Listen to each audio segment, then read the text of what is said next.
Bismillahirrahmanirrahim. Assalamualaikum warahmatullahi wabarakatuh. Al-Mahmud Allahu Jalla Jalalu wal musalla alaihi Muhammad wa alu wal mad'ulahu wal bilad wa rijalu. Asyhadu an la ilaha illallah wa asyhadu anna Muhammad Rasulullah. Amma ba'du. Puji syukur atas kehadirat Allah Subhanahu wa taala yang telah memberikan rahmat dan kurnia-Nya sehingga kita masih diberikan kesehatan jasmani maupun rohani. Dan tak lupa pula sholawat serta salam semoga Allah selalu junjungkan pada Nabi besar kita Nabi Muhammad SAW yang telah membawa Islam dari zaman jahilah menuju zaman yang terang benderang seperti pada saat ini ya. Nah, di sini saya perkenalkan, nama Muhammad Arifin, saya dari kelas HES 6B ya. Nah, di sini saya sedikit ingin menyampaikan atau mempresentasikan materi yang mengenai fikih kontemporer ya. Nah, saya juga tidak sendiri di sini. Saya bersama dengan rekan-rekan saya ya, ada Nabela dan ada Jumiati. Nah, fikih kontemporer. Nah, di sini kami akan membahas mengenai akad qard yang akad qard pada perbankan syariah yang terjadi pada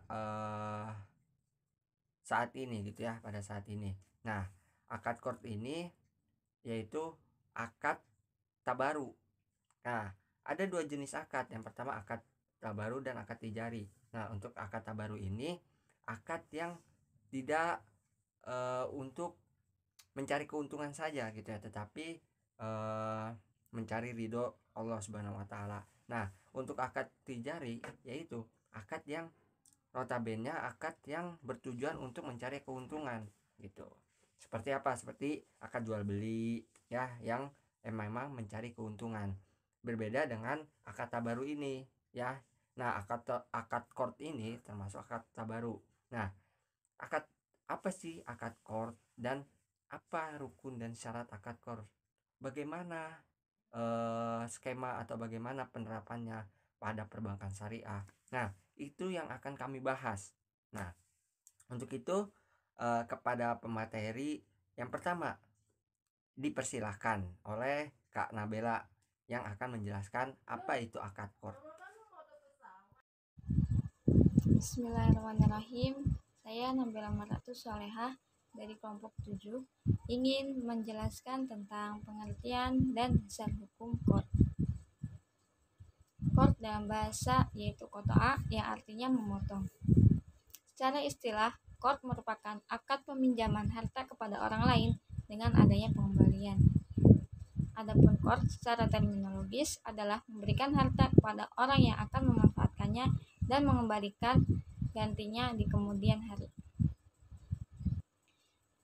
Sedangkan adapun menurut istilah fikih terdapat beberapa definisi yang dikedepankan oleh para ahli fikih mengenai qard.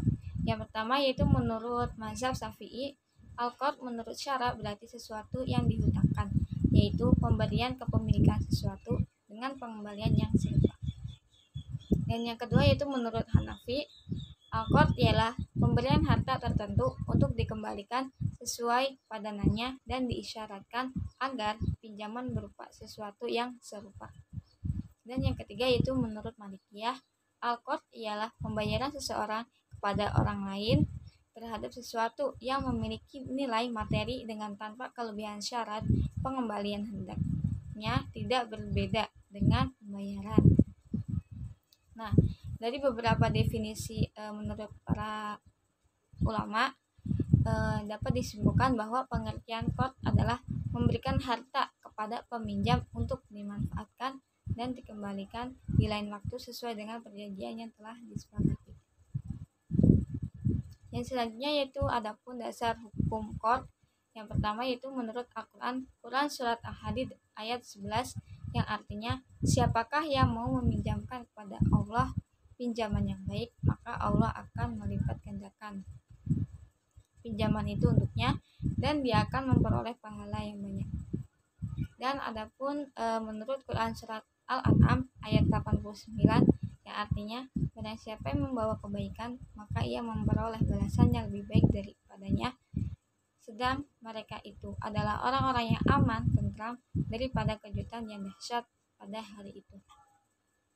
Dan yang kedua yaitu menurut hadis dari Abu Rafi berkata, sesungguhnya Nabi Shallallahu Alaihi Wasallam mengutang dari seseorang al-Safi setelah datang pada beliau unta dari unta-unta sedekah atau zakat, lalu beliau menyuruh Abu Rafi untuk melunasi hutangnya kepada lelaki itu berupa anak unta tersebut.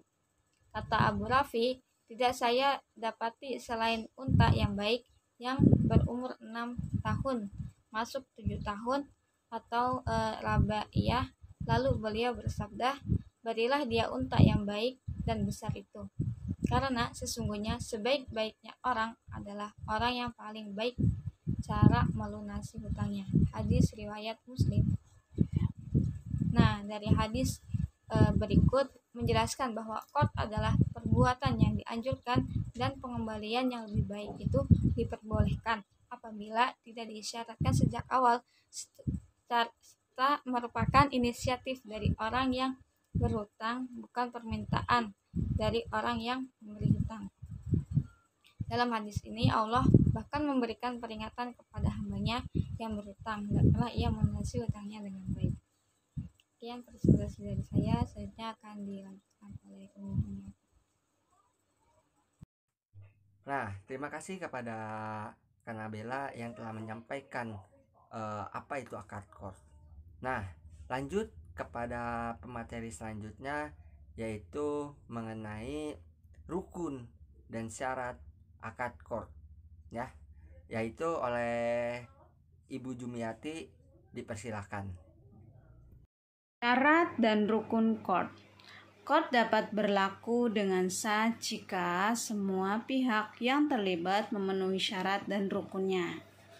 Nah, berikut syarat dan rukun dalam akad qard. Yang pertama, peminjam atau yang disebut dengan muqtarid. Pihak peminjam harus seorang yang ahliya muamalah, yang berarti harus balik, berakal waras, dan tidak mahjur. Secara syariat, tidak diperkenankan mengatur hartanya sendiri. Nah, syarat dan rukun yang kedua yaitu pemberi pinjaman atau yang biasa disebut dengan mukrid. Pihak pemberi pinjaman haruslah seorang ahliyat atara baru, dengan arti mempunyai kecakapan dalam menggunakan hartanya secara mutlak menurut pandangan syariat. Nah, dalam qard seorang mukrid meminjamkan dananya tanpa paksaan dari pihak lain. Yang ketiga, dalam perbankan syariah, qard dijalankan sebagai fungsi sosial bank. Nah, dananya biasa berasal dari dana zakat, infak, dan sedekah yang dihimpun dari agnia atau dari sebagian keuntungan bank. Nah, yang keempat yaitu barang atau utang yang biasa disebut mauqut alaih. Nah, barang yang digunakan sebagai objek dalam qard harus dapat diakad salam. Dan dengan bisa diakad salam, maka barang tersebut dianggap sah untuk dihitungkan.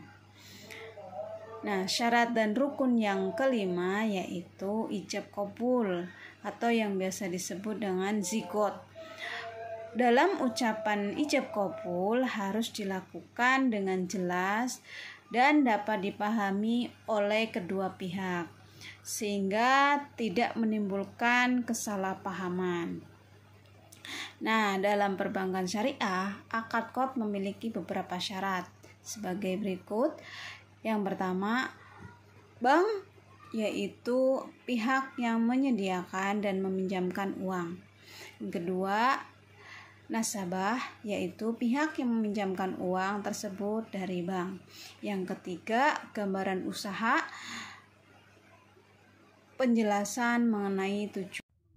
Nah, terima kasih pada Ibu Jumiati yang telah menyampaikan syarat dan rukun akad qard tersendiri itu apa ya. Nah, baik, lanjut kepada pemateri terakhir, yaitu saya sendiri, Arifin ya, Muhammad Arifin. Nah, saya akan menjelaskan mengenai skema akad qard. Baik, bismillahirrahmanirrahim. Di sini saya akan melanjutkan presentasi mengenai skema akad qard pada perbankan syariah. Nah, di sini ada beberapa komponen yang dimana yang harus perlu diperhatikan. Yang pertama itu tentu ada nasabah, kedua ada pihak bank, yang ketiga itu ada usahanya, dan yang keempat keuntungan. Nah, karena di dalam akad qard ini itu biasanya digunakan oleh nasabah itu dengan ingin mendirikan sebuah usaha dan menggunakan akad qard di perbankan syariah. Nah, oke, langsung kepada skemanya. Yang pertama, tentu nasabah dan pihak bank itu melakukan perjanjian akad qard, atau kita sebut itu akad qard ya, melakukan perjanjian. Setelah itu setelah melakukan perjanjian, maka di dalam perjanjian ini harus sudah ada keterangan adanya suatu usaha atau ingin mendirikan sebuah usaha, yang dimana usaha ini usaha mikro menengah ya. Nah, oleh si nasabah. Nah, si nasabah ini sebagai pelaku usaha dan pihak bank itu sebagai wadah atau sebagai si peminjam gitu, yang memberi pinjaman. Nah, setelah melakukan perjanjian dan sudah mendirikan suatu usaha, ingin mendirikan suatu usaha. Nah, setelah itu, setelah mendirikan sebuah usaha dan memperoleh keuntungan. Nah, memperoleh keuntungan ini 100% kepada nasabah keuntungannya, yang dikelola yang usahanya ini dikelola oleh si nasabah, itu 100% kepada nasabah. Kemudian nasabah wajib membayarkan 100% pinjaman yang dipinjam kepada pihak bank. Nah, seperti itu. Jadi keuntungan ini 100%-nya diterima oleh nasabah dari usahanya yang dia kelola, dan nasabah ini wajib membayar apa yang telah dipinjam. Nah, sesuai dengan akad qard yang diperjanjikan tersebut gitu. Nah, mungkin itu saja yang bisa saya sampaikan. Kurang lebihnya mohon maaf. Sekian, hadza wallahu yarana wa yafazuna walhamdulillahirabbil alamin.